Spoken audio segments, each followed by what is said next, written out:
Assalamualaikum warahmatullahi wabarakatuh. Perkenalkan nama saya Zulfia Sucifarevi dari Program Studi Teknologi Pangan. Pertama-tama, marilah kita panjatkan puji dan syukur atas kehadirat Tuhan Yang Maha Esa yang telah memberikan nikmat sehat kepada kita, sehingga kita dapat berkumpul pada hari ini. Pada kesempatan ini, saya akan mempresentasikan mengenai gagasan topik COVID-19 dengan judul COVID-19 versus dunia pendidikan di Indonesia. Sebelumnya, izinkanlah saya untuk mempersiapkan media pendukung presentasi ini. Seperti telah saya sampaikan sebelumnya, judul pembahasan pada kali ini adalah tentang COVID-19 versus dunia pendidikan di Indonesia. Sebelumnya, izinkanlah saya memperkenalkan diri saya terlebih dahulu secara detail. Nama saya Zulfia Sucifarevi dengan nomor siswa 0450590068 dari Fakultas Sains dan Teknologi, Program Studi Teknologi Pangan, asal UPBJJ UT Bogor.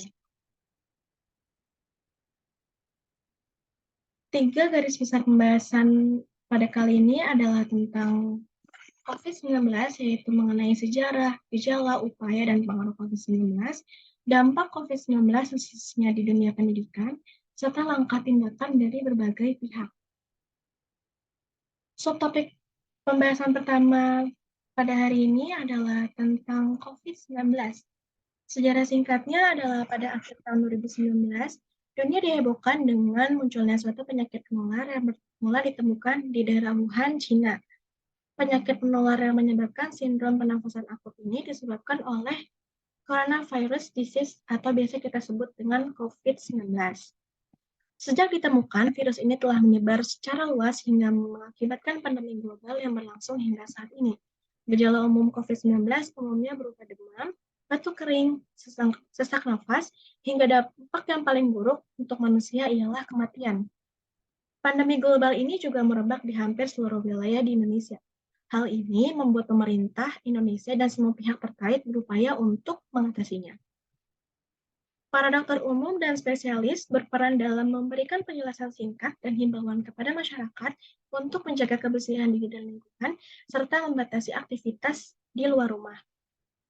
Oleh karena itu, akhirnya pemerintah memutuskan kebijakan untuk masyarakat beraktivitas dari rumah agar menghindari diri dari kerumunan. Dengan cara ini diharapkan dapat menghindari terjangkitnya virus ini dan memutus mata rantai penyebaran virus tersebut. Pengaruh kehadiran virus COVID-19 ini menyebabkan aktivitas di luar rumah menjadi terbatas, karena pemerintah menganjurkan untuk melakukan aktivitas dari dalam rumah untuk mengurangi kerumunan atau perkumpulan banyak orang yang berisiko mempercepat penularan virus COVID-19. Penyebaran virus COVID-19 ini awalnya sangat berdampak di dunia ekonomi, tapi kemudian dampaknya dirasakan juga oleh dunia pendidikan. Beberapa kebijakan diambil oleh pemerintah Indonesia seperti meliburkan seluruh aktivitas pendidikan dan membuat pemerintah dan lembaga terkait harus menghadirkan alternatif proses pendidikan bagi peserta didik maupun mahasiswa yang tidak bisa melaksanakan proses pendidikan pada lembaga pendidikan. Selanjutnya adalah mengenai dampak pandemi COVID-19.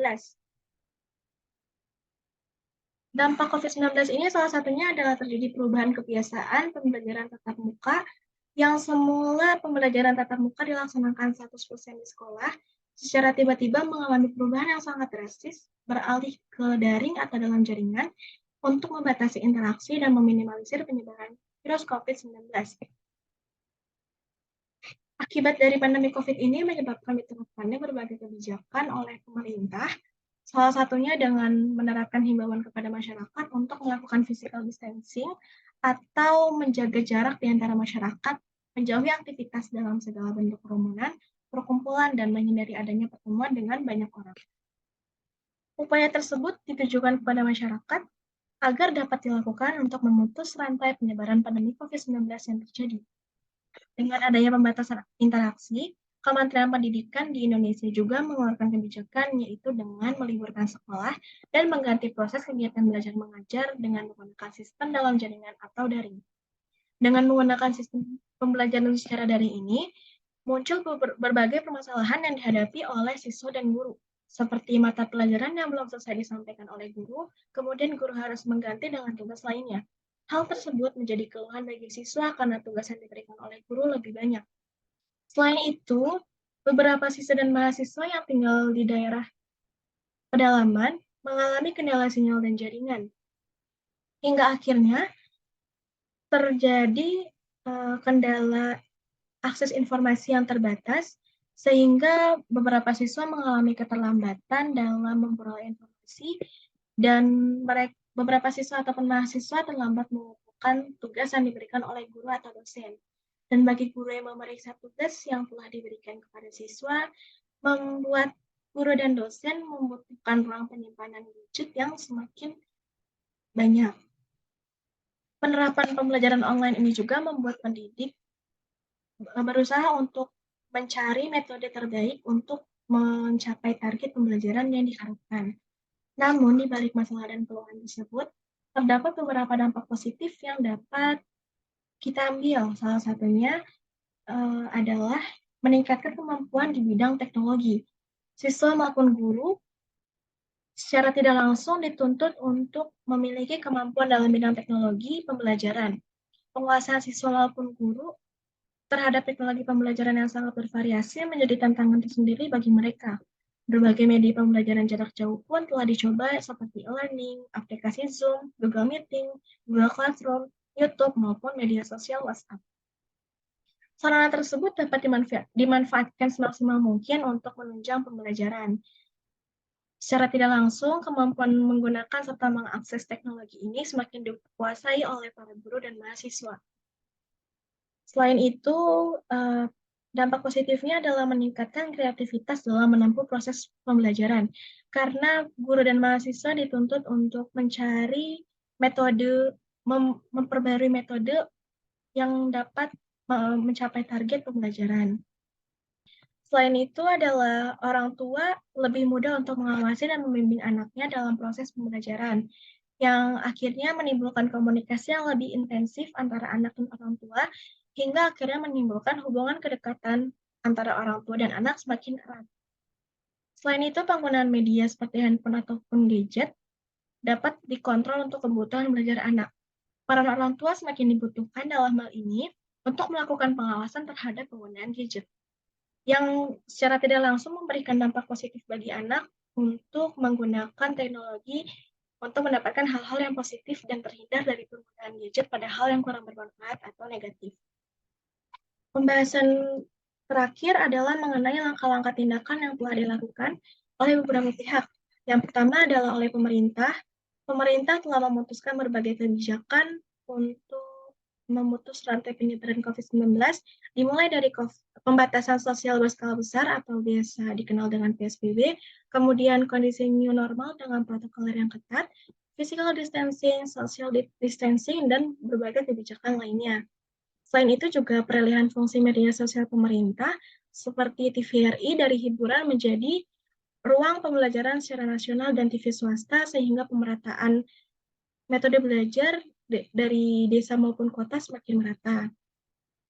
Selain itu, pemerintah bertindak memberikan kelonggaran untuk memberikan pulsa murah ataupun subsidi pulsa kepada siswa agar siswa dapat online setiap saat. Kemudian, langkah tindakan yang telah dilakukan oleh pendidik, dosen maupun akademisi adalah mengembangkan metode pelajaran dengan menyesuaikan keadaan atau melalui dalam jaringan atau daring secara online untuk mencapai target pencapaian materi sesuai waktu tertentu. Kemudian, memastikan tercapainya target belajar, yaitu dengan merubah-rubah metode pembelajaran agar seluruh siswa dapat memahami materi yang disampaikan, serta memberikan fasilitas diskusi untuk peserta didik agar pemahamannya lebih mantap mengenai materi tertentu. Kemudian peran orang tua adalah memberikan dukungan moral maupun material seperti kuota, ataupun dukungan moral seperti bimbingan belajar, atau menjadi pendamping bagi anaknya, serta menanamkan pola pikir positif kepada anak dalam menghadapi pandemi. Orang tua diharapkan dapat menjadi role model bagi perubahan sikap bagi siswa dalam menghadapi berbagai permasalahan. Kemudian, tindakan yang telah dilakukan oleh peserta didik adalah memaksimalkan fasilitas yang diperoleh, yang telah dilakukan oleh pemerintah dari pemberian kuota gratis, dari pendidik, pengembangan metode, dan dari orang tua, dukungan moral maupun material. Kemudian peserta didik juga dituntut untuk tetap fokus belajar walaupun secara daring, dan diharapkan peserta didik dapat beradaptasi dengan segala perubahan metode belajar sesuai keadaan. Kesimpulan pembahasan pada hari ini adalah COVID-19 memberikan pengaruh negatif di dunia pendidikan, khususnya Indonesia, seperti peralihan metode belajar yang menyebabkan kelompokan tugas, kendala sinyal dan jaringan, serta membutuhkan biaya ekstra untuk pembelian kuota. Namun di samping itu, terdapat beberapa hal positif yang dapat diperoleh, seperti pengembangan teknologi, perkembangan metode pembelajaran, hingga meningkatkan kedekatan orang tua dan anak. Sekian yang dapat saya sampaikan. Semoga presentasi ini bermanfaat. Saya akhiri. Wassalamualaikum warahmatullahi wabarakatuh.